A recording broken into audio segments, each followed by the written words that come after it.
Hi everyone, my name is Claudia Isabel Campos Bolon, and today I'm excited to be able to talk with you about the major change in our life and the events that have marked the last 3 decades.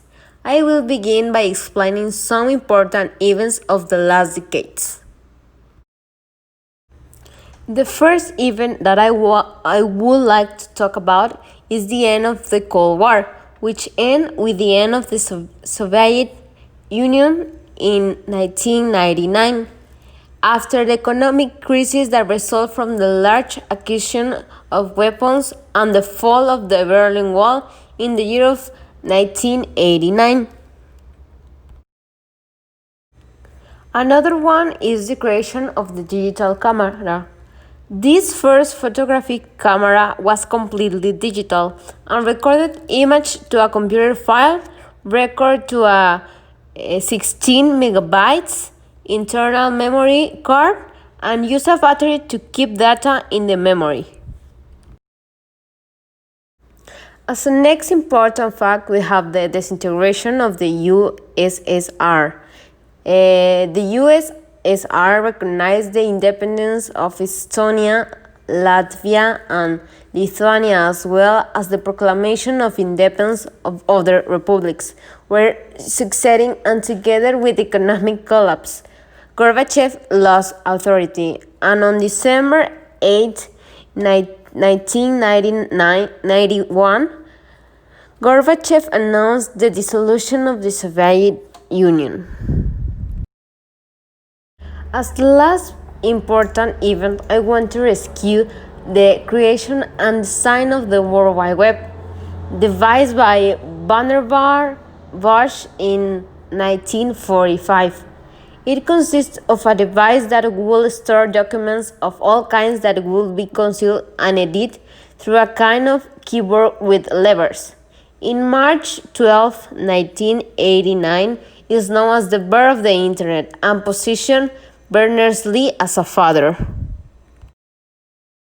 Now I will briefly describe some terms that were of great importance during these decades.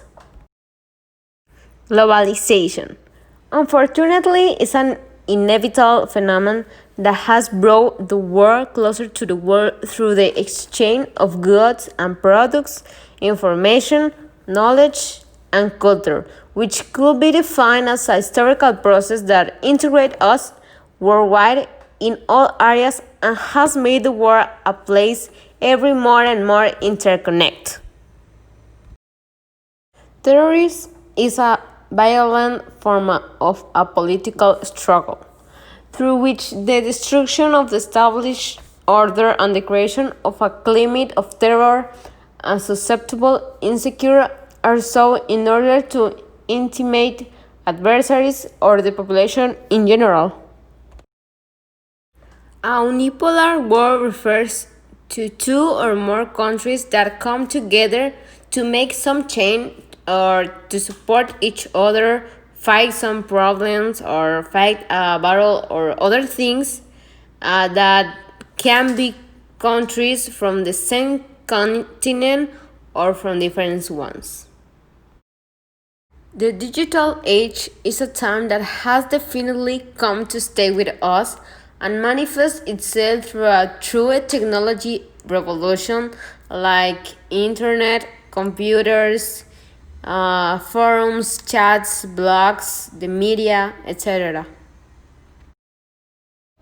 Finally, I would like to finish this presentation by answering the following questions. The first one is, why did the globalization emerge? Okay, globalization arose in the first place by the migratory process of prehistory. The second one, as a consequence of the discovery, conquest, and colonization of the New World. Finally, for the revolution in transport and communication system. The second question is, in most cases, what caused the terrorist attacks of 18th century?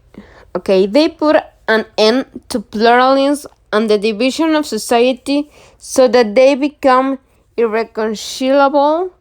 Consensus is abandoned and they believe they are enemies. They also weakened and end the freedom and guarantees of the rights of citizens and implement a totalitarian regime. The next question is, how does the end of the Cold War relate to the unipolar war? Okay, the fall of the Soviet Union ended the Cold War, and the tension between the two blocs in a bipolar war. It was when the United States emerged as a unipolar superpower and achieved greater international influence even in the countries that had been part of the communist orbit. The final question is, how has the digital era influenced today's society? Okay, this has had a positive influence since, thanks to the Industrial Revolution, doors have been opened in different areas that make us better every day, such as science, medicine, international relations, etc.